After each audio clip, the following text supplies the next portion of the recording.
Okay, let's do a little video of the garden here. We are sitting on, what is this, November 4th, 2025. Still have huge amounts of these big basil bushes right next to a tree here. This is a Bear's Lime citrus tree right there. We've got some of the, I think they call them plates. It's some sort of cacti. Gives you that big plate, and they're just, we put them in there for rooting. You pull them off one of the big cacti that we have in the front yard. So here we have a caper, and as I've been reminded, we always let our capers get too big and the berries are huge and then they explode, but we have seeds, so that's kind of cool. These are some nice like sweet peppers, like a lunchbox, snacking, whatever you want to call them. Nothing on them right now. We always have our toy onions that are these green bunching onions. They always come back year after year. A couple, I think they're iris. Those are another one that come back every year. Am I gonna remember what this tree is? I never fucking remember. Oh, he has a tag on it. I think he just added this one. Let me look. Pomegranate. Okay, I don't know why he put the pomegranate here. I did remember he just got that. I've got a moringa. I'm gonna go put that in one of my community gardens that we're starting. A little bit of chard popping up that's volunteer. We have some cayenne peppers here that are not red yet. This is a peach tree here, right in front of me that's nice and large. I have another plumeria here. Oop, with a flower. How perfect is that? And then the plumeria, so this is a very scented little center area here. We have the plumeria, we have a jasmine, and another jasmine. So we have like a star jasmine and a French button jasmine, so two different ones. And my gosh, when they are in full bloom, it just, you can smell it the second you walk out the door. It's really, really lovely. So that's that button jasmine. And then the star jasmine doesn't seem to have any blooms on it right now. So this is where the old Valencia tree used to be, but it fell over during the last storm, or maybe the storm we had, the first storm that was really detrimental. This got tipped over. So it's like a 30-plus-year-old tree, and we had all these wonderful pink coral vines vining all over the top of the tree because the Valencia was already dying out, wasn't producing good fruit since we've moved in, and we've been here just about 4 years. So we lost that, but we have all these other trees, as I'm going to show you, that are going to keep coming up. Got some of our volunteer sunflowers still hanging on. Tons of, that's just all basil right there. And then you could see that's that Bear's Lime that I showed you there. There's a lemon tree here. There's also another pepper plant across the way. This is a Mexican key lime tree right here. We have some runner beans that are coming up. Sorry, something was on my foot, but I think it was just a fly. We have more capers and caper berries just growing along.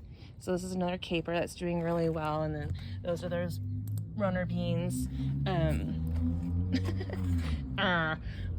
We have a couple banana trees. Our banana trees have not been super healthy. I don't even know if you can see it. Here we go. There's my banana. He was doing great this year and then kind of kicked it right at the end of summer, which kind of sucked. That's another banana right there. These are both blue java, so they should be small, blue, and taste like ice cream. It's more of that pink coral vine there that kind of came off the tree that fell down. I don't remember what that tree is. That's another peach tree. We have a lot of peach out here. This is a pink rose bush here that I got from my friend in Shuin at You Meow Gardens. So I love getting plants from her. You can find her at Roadrunner Park on Saturdays. Everything that she starts and propagates is from her own yard, has been grown here. So they always like grow better because they were started here. It's not like you're getting something from a big box that came from some other state. We've got some, I think it's oregano. I think my marjoram's out front, but sometimes I get confused. I still have grapevines popping in here.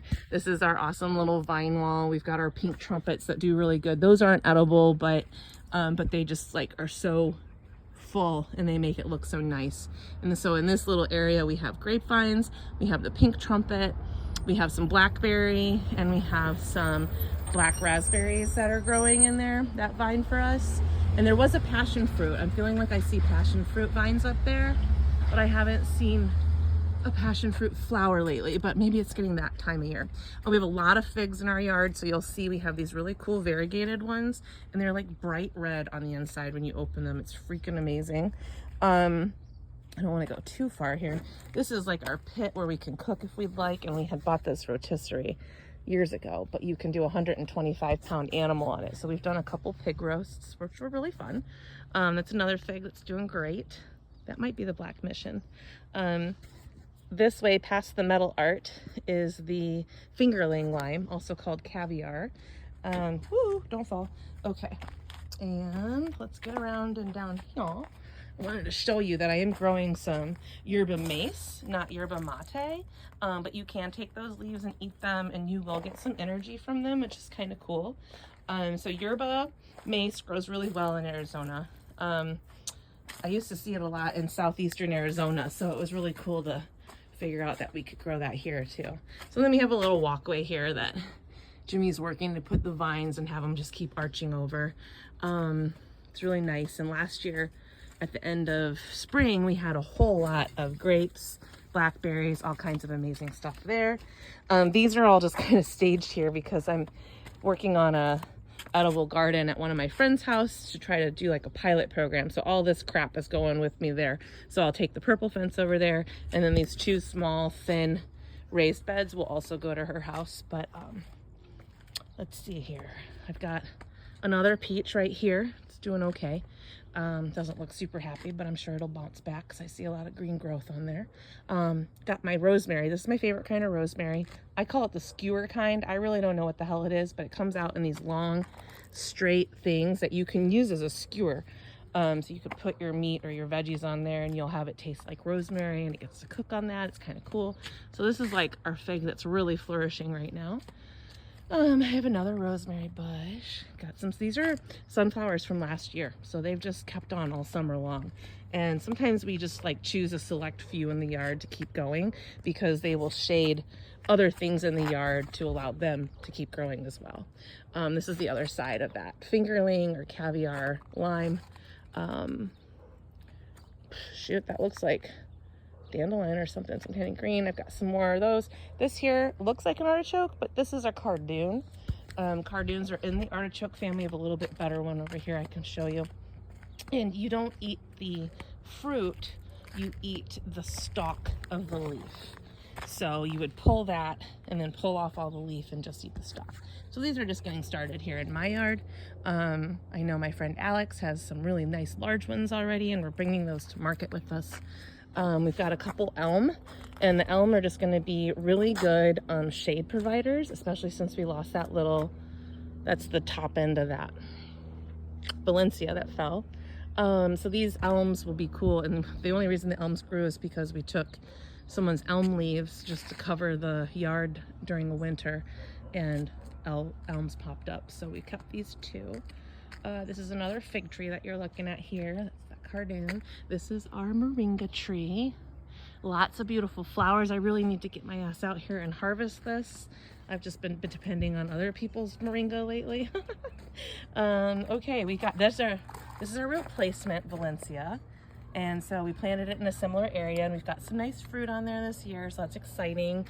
This is the cactus that we took the plates off of and are like regenerating or propagating for someone else to have. We'll probably bring those to market eventually. This tree here with the waxy leaves is called a jujube or a jujube. It's a Chinese type of tree, and it gets these fruit on them. See that one hanging there?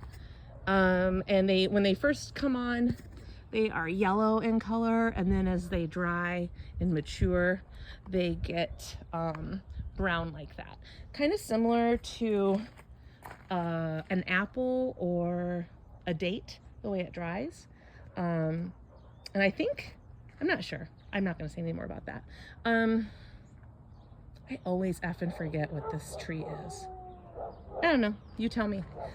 We got our fire stick still, of course, and we've got our awesome cacti specialties. Like, these are special little cacti, and it's kind of cool because me and Jimmy have been together 15 years. Oh, we just had our anniversary. I forgot.